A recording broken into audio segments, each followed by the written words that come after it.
talks, but what if money could sing? What would your money be singing? What would your money be singing? Maybe something like this, huh? You feel good. Knew that you would now. You feel good. Knew that you would now. It's so good. So good. You got me. Nice. Well, my money would probably be very self-assured. It knows its purpose. It'd be singing something like, well, we are living in a material world, and I am a material girl. You know that we are living in a material world, and I am a material girl. Or dollar bill. It's important to know who you are. I You know, guess be so. honest about it. Just be real. But you know, how many of us have bank accounts that are singing something a little more like this? Okay. Help, I need somebody help. Not just anybody help. You know I need someone help. That's good. Yeah, my bank account looks at me and sings something like this normally. I don't know what you want from me, because the more money we talk about, the more problems we see. More money, more problems, More man. money, That's more legit, problems. right? All right, but how many of us, okay, we don't have more money and our budget is something a little more like this? Oh, halfway there. Oh, living on a prayer. Take my hand, make it, I swear. Oh, living on a prayer.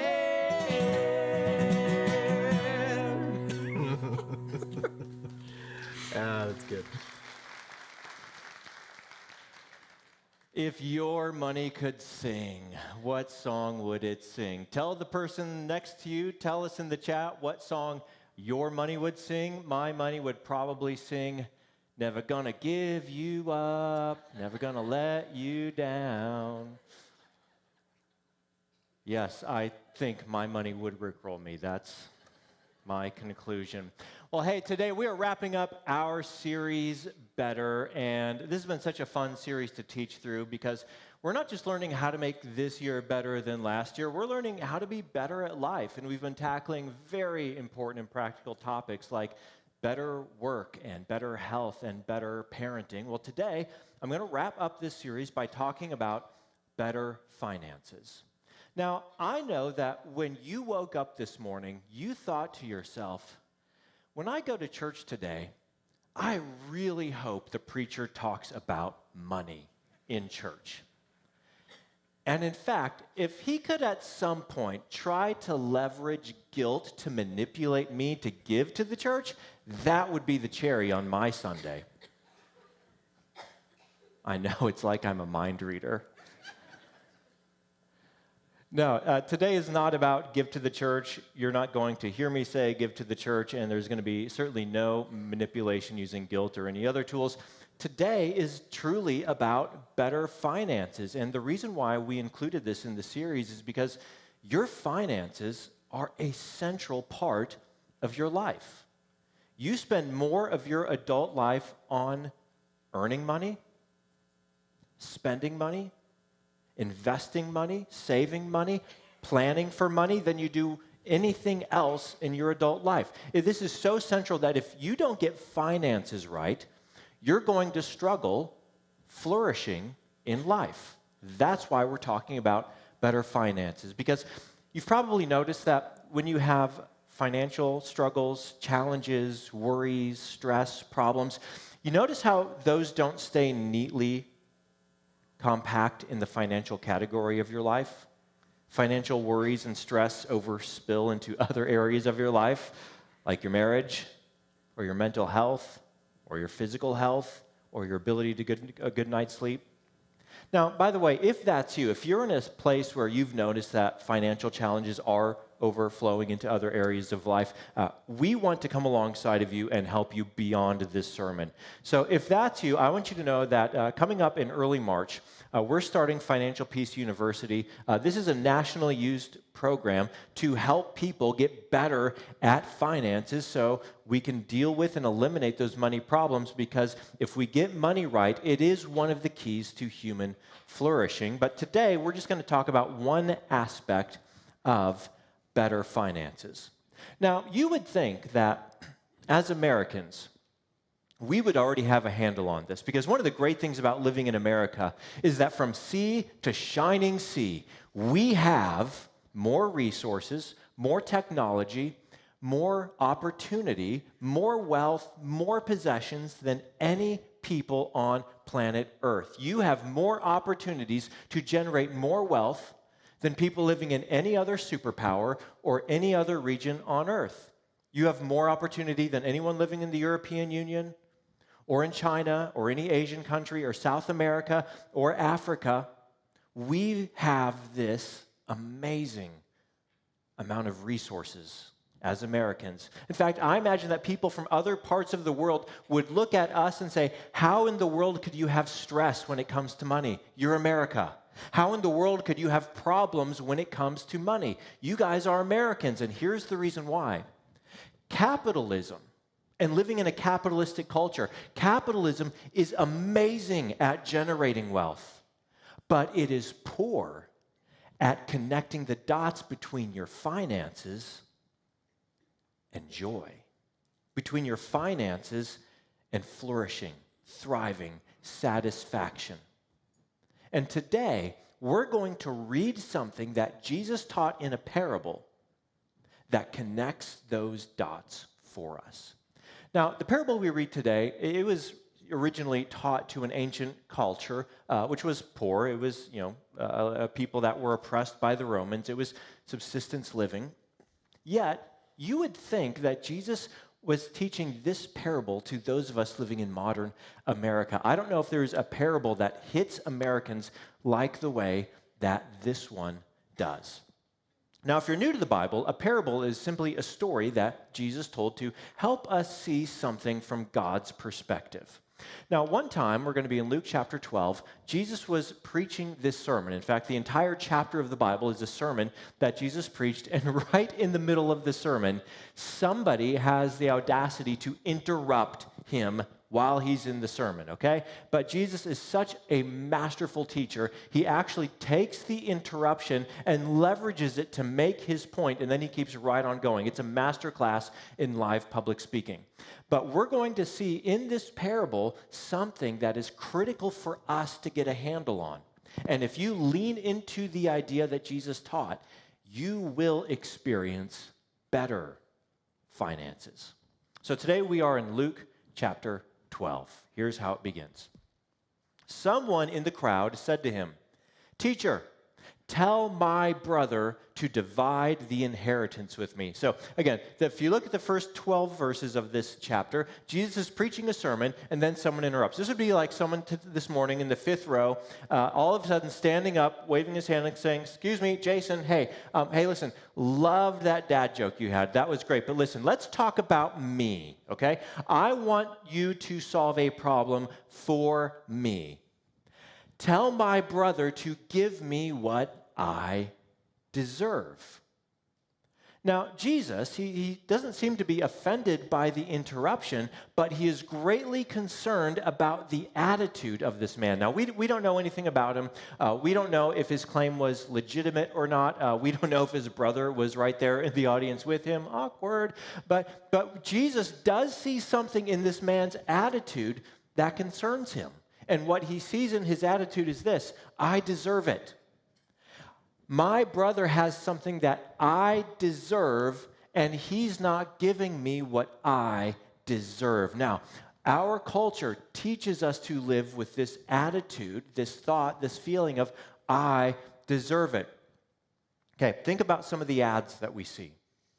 The ads that we see when there's a luxury car or fine fashion or something that's a great experience, the message of the advertising is, you deserve this. You deserve a car like this. You deserve an experience like this. And that connects with us because we think to yourself, you know what? I do work hard. I am underappreciated. I do deserve that.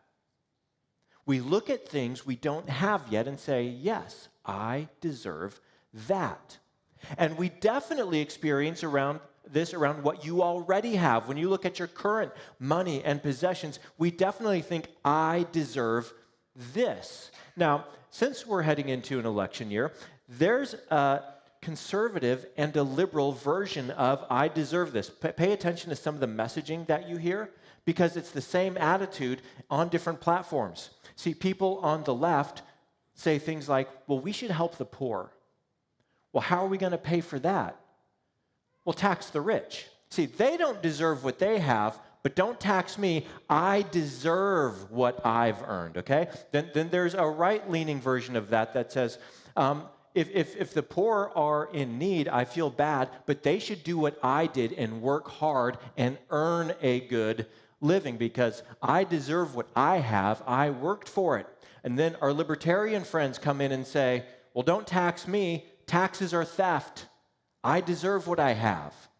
Now, I know you're thinking, okay, you got the other two parties right, but you were unfair to my party, okay? Granted. Except the libertarians. You guys really believe taxes are theft. Anyway, if you look, and some of you just thought, huh. And you made a note to Google libertarianism after church because maybe you're going to switch sides this election season. But what's beneath all of that, and this is just rooted in our American capitalistic culture, again, great at generating wealth, but it's driven by this underlying attitude. I deserve it. If there's something out there I don't have yet, maybe I deserve that. And if I do have it, I definitely deserve it. Well, this man comes to Jesus, interrupts his sermon, and what's driving him is there's something that I deserve, but I'm not getting it. Jesus, tell my brother to divide the inheritance with me. So Jesus says, I will acknowledge your request. Jesus replied, man, who appointed me a judge or an arbiter between you? Do I look like the probate court to you? Did you see a sign outside my door that said probate court? Do you know why? It's because I'm not the probate court. In translation, what does this problem have to do with my kingdom? My kingdom with values of the first will be last and the last will be first. What does this have to do with what matters to me? But since you brought it up, I'm going to use you as an object lesson so everybody in the audience today can learn an important lesson when it comes to this attitude of I deserve it. Verse 14. Then he said to them, watch out, be on your guard. 2 warnings. Watch out, be on your guard against all kinds of greed. To which we say, how many kinds of greed are there? Because here's what we think. We think there's one kind of greed. We think there's the Ebenezer Scrooge kind of greed, where you're heartless, you don't care about people, and if they starve, that's their problem. You just hoard everything that you have for yourself. That's what we think of when we say greed. Well, that certainly is one kind of greed, but Jesus is going to warn them about a very different kind of greed. He says, watch out, be on your guard against all the kinds of greed. And now he's going to tell us which kind of greed he sees in this man and his audience, and he's going to tell a parable about. Life does not consist in an abundance of possessions. To which we say, I know that.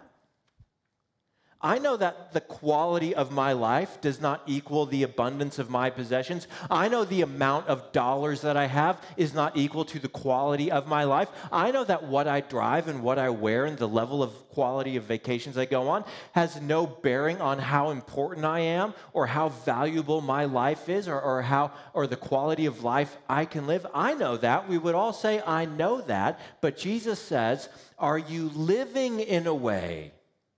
Are you living in a way that believes that the abundance of your possessions is equal to, linked to the quality of your life. Here's a test. We look at things we don't have, and when you do that, do you think to yourself, I wonder how I could get that? And so you sit down and you look at your finances, you say, well, I could move this over here, or I could move that over there, or you decide I'm going to finance it, or I'm going to put it on credit, and then I'll make these payments, and I think I can afford the monthly payments, and you do all this work to figure out how you can acquire something that you want, but then someone comes along and says, hey, we've got this really worthy cause that's going to help a lot of people, and your first reaction is, oh, I can't afford that. God would say, really? Because you just spent 3 hours trying to figure out how to get something you can't afford, but when someone comes along and says, here's something where a little money would go a long way, you're like, yeah, I just don't have the money for it right now. That is living as if the amount of possessions you can accumulate is equal to the quality of your life. So Jesus said, watch out, be on your guard. There is a kind of greed that equates your life with the volume of your possessions and wealth. So he's going to teach on this idea today. Verse 16. And he told them this parable. Again, a parable is a story Jesus tells to illustrate something from God's perspective. It's not real, it's a made-up story, but it makes a point. Here's the parable. The ground of a certain rich man yielded an abundant harvest. Now, when that happens, everyone in his audience instantly knew two things would have been true about this guy. Number one, this guy worked hard. Okay, if you have an abundant harvest and you bring it in, that means you worked from sun up to sundown all season long. You don't get any days off. And the second thing they knew is this guy got lucky, because the conditions had to be just right to get a bumper crop in those days. You had to have just the right amount of rain, just the right amount of sunshine, just the right temperature in order to have a great bumper crop. Both were true at the same time. You see, this guy, he could have worked his tail off, but still have the wrong conditions. He could have worked his tail off into a drought, and at the end of the season, he could have been destitute and on the brink of starvation.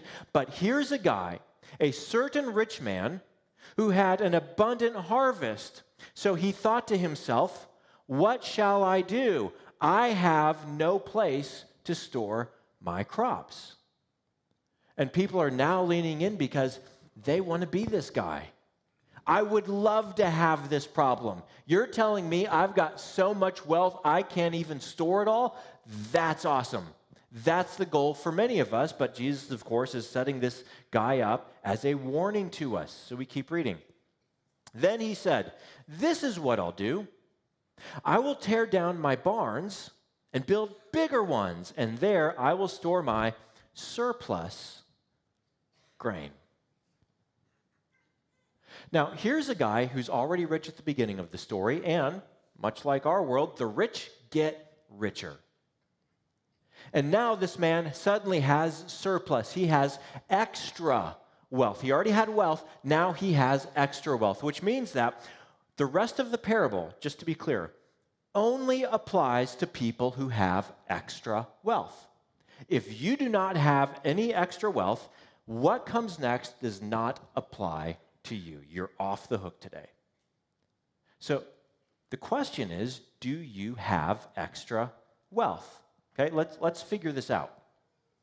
If you have ever walked into your closet and you thought to yourself, I wonder what I should wear today, you have extra.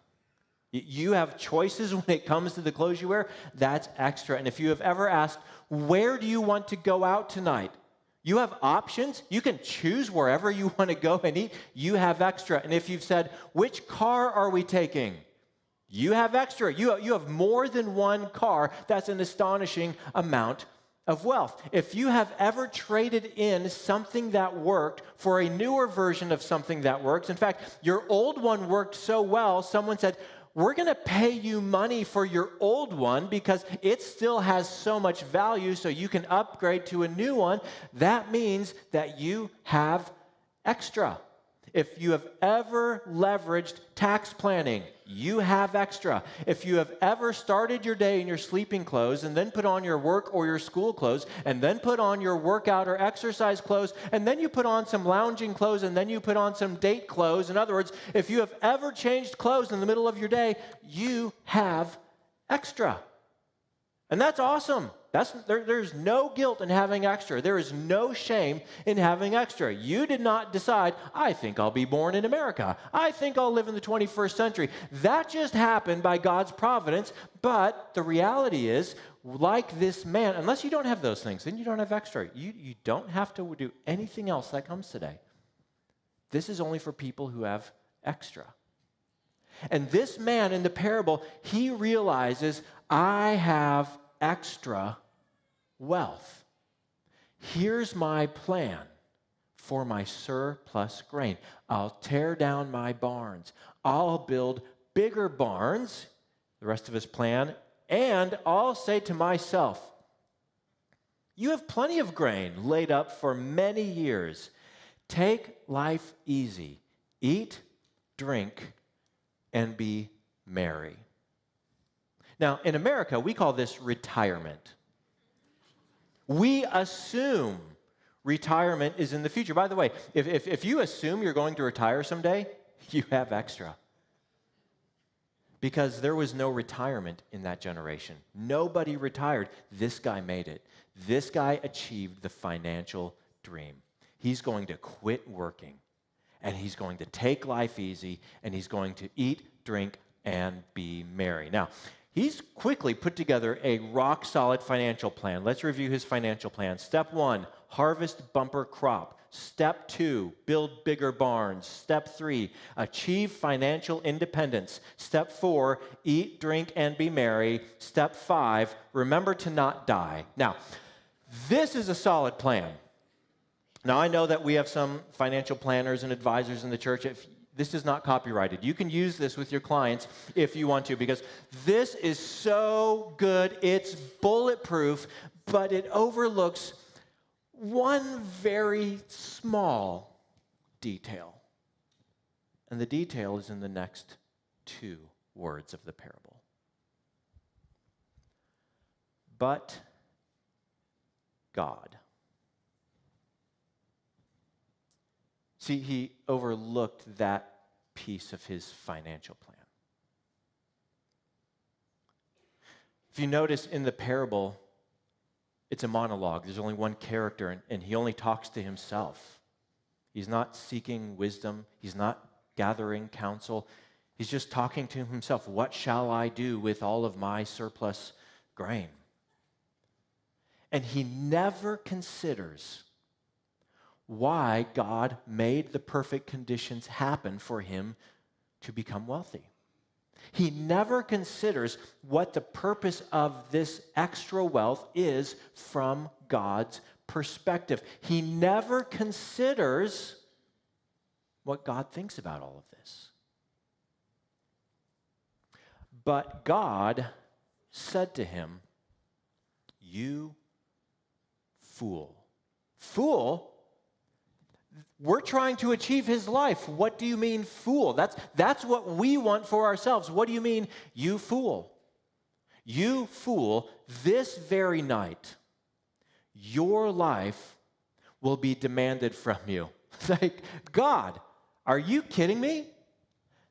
Have you seen how much money I have? I can't run out of time. Look how much money I have saved up. You're telling me I'm going to run out of time before I run out of money? And listen, we live in America. That's our reality. For most of us, we are going to run out of time before we run out of money.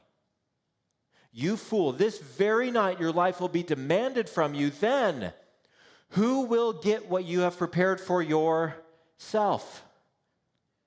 Answer? Someone else. Not because he was generous and gave it away, but because he was greedy and tried to keep all of it for himself, and he left it all behind. Here's the conclusion. This is how it will be. Total loss, a total waste. This is how it will be with whoever stores up things for themselves, but is not rich toward God. Now, in a few minutes, we're going to resume Jesus' sermon in Luke 12 because he's going to share with us what it means to be rich toward God. She's like, how can I be rich toward God? But I want you to see the main point that Jesus is establishing through the teaching of this parable. Here's the big idea. Your extra wealth is not for yourself. Your extra wealth is not for yourself. The purpose of the extra from God's perspective is to be rich toward God. It is to acknowledge, yes, you worked hard with the conditions that God provided for you. See, if this guy in the parable had lived through a drought, I bet he would have blamed God for the bad conditions. But when the conditions were right for him to make money, he doesn't give God credit. He thinks the purpose of the extra is for himself. Your extra wealth is not from yourself. And we need to replace our attitude or our belief or our assumption of I deserve it with something new. I've been entrusted with it, and I'm accountable for it. I've been entrusted with this, and I'm accountable for what I've been entrusted with. So before I get to what it means to be rich toward God, I don't want to let this quickly slip by without you doing a little self-diagnostic test to figure out whether you need to watch out for this kind of greed. Because it's insidious. It is so hard to recognize this in the mirror. But if you don't, if you continue to live with the American attitude, I deserve it, I'm entitled to it, it's mine, without recognizing I've been entrusted with it and I'm accountable for it, there will be a point when you recognize you are foolish. Now, I don't think you're foolish. Jesus says you're foolish. And you will either recognize that now to your advantage and change, or you will recognize it on the day you die when it's too late. So here's the diagnostic test. All you need is a pen and a piece of paper, maybe a calculator if you went into theology like I did and you can't do basic math. And this is just for you. Don't show this to anybody, okay? You keep this hidden. This is so you can figure out if Jesus might call you a fool. Here's the test. What does your money say about you? Step 1, how much do you earn? Use a month. And don't even include how many taxes are withheld. What's your just paycheck? What do you get paid on a monthly basis? Maybe you want to do it on an annual basis, whatever is easiest for you. Then step 2 is how much do you give away? How much do you give away to the causes, the organizations, the people, the things, the problems in this world that break God's heart, and your resources, your financial resources can make the world a better place? Now, providing for your adult children is a different category. That's taking care of your family. How much of your money is released for blessing people in our broken world that matter to God? Okay? Third, what's the percentage? Now, I know it involves dividing one of these numbers against the other. I went into theology. I can't figure that out, but maybe you can. What's the percentage? How much do you give away versus how much you earn? And when you do, again, don't show me, don't show anybody else. Here's the question to wrestle with. What story is your money telling? Or what song is your money singing? What an impartial third party who doesn't even know you, all they get is they get to see a copy of your financial statement. They've never seen you. They don't know your name. They just see the numbers. Would that person reach the conclusion that you live as if the abundance of your possessions is equal to the quality of your life? Or more importantly, would Jesus say, looking at your numbers, would Jesus say, you fool? I think you owe it to yourself to figure out the answer to that question now, not on the day you die. Now, what does this mean to be rich toward God? He kind of deals with this man. I think he sat down after that, and he continues. Here's what happens in verse 32. Do not be afraid, little flock, for your Father has been pleased to give you the kingdom. Now, he totally mixes his metaphors here, but he's Jesus. He can do that. He says, do not be afraid. Let's go back. Little flock. Do you know why? Because there's something in you, there's something in me that as soon as we talk about generosity, there's something in you and something in me that when we leave the attitude of I deserve it and instead embrace, no, I'm entrusted and I'm accountable, there's something in us, this fear that rises up. For some of us, it's a fear rooted in insecurity. Will I be safe? Will I be secure? Will I be okay if I actually practice generosity in my life? For others of us, it's fear of missing out. Oh, I won't be able to do this. I won't be able to do that. See, that we're still in the grip of I deserve it. And Jesus knew that. So he says, little flock. Which, again, that's lost on us, but in their generation, they had shepherds, they had sheep, and the flock needed so much care and guidance from a patient shepherd. And the metaphor mixing comes in when he says, your Father has been pleased to give you the kingdom. Now, this was before the days when weird rich people leave their fortunes to their pets, okay? This is a metaphor where Jesus is saying, your Father is the king. And the entire kingdom belonging to our Father, he has been pleased to give to you. There is an inheritance waiting for you in heaven. Now imagine that you know a young man, say he's 23 years old. And this young man has inherited a trust fund that he takes full ownership of and control of when he turns 25. $40 million in this trust fund. And as you're talking to him, do you know what he starts doing? He starts complaining to you about how tight things are financially. It's rough making ends meet these days. Now, if this 23-year-old young man who's set to inherit this trust fund at age 25 complains to you about how hard it is to make ends meet, what are you going to say to him? Nothing. You're going to slap him. That's what you're going to do. Are you kidding me? In 2 years, you're inheriting $40 million. I think you can hold it together for 2 years. That's what you would think. You'd probably be friendlier because you're hoping something comes your way, but that's what you would be thinking. What does God think? What does Jesus think when he looks at us and he says, little flock, your Father has been pleased to give you the kingdom. Resurrected life is waiting for you. You will take full possession of it. See, he doesn't slap us. He's tender. He says, I know you can be afraid around this topic. Don't be afraid. See the big picture. See reality. Your Father has been pleased to give you the kingdom.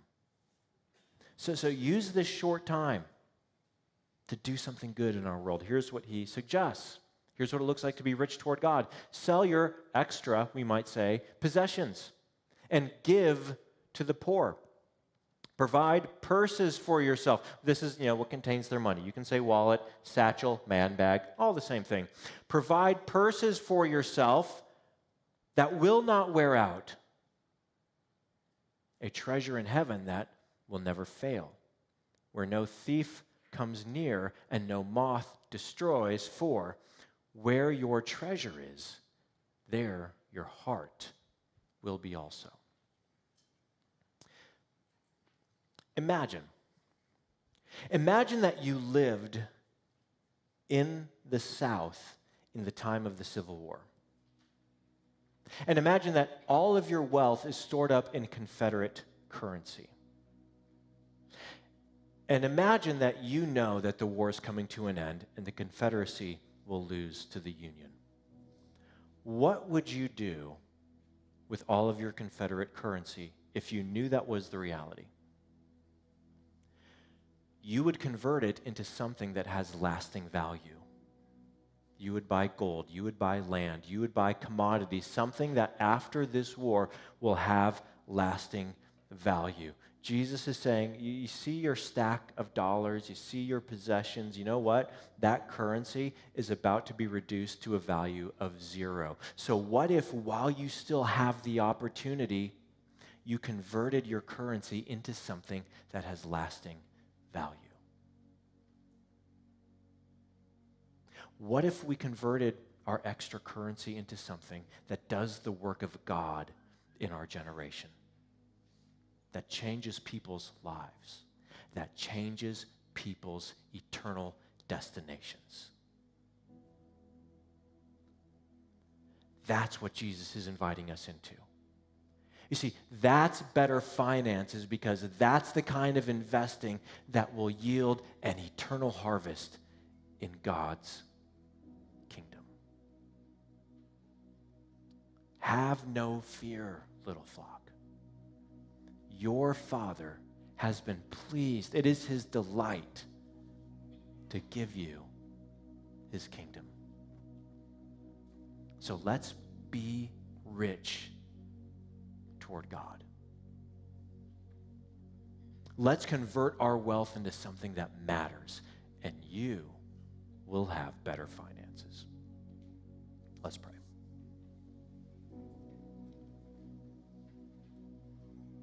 Father in heaven, I know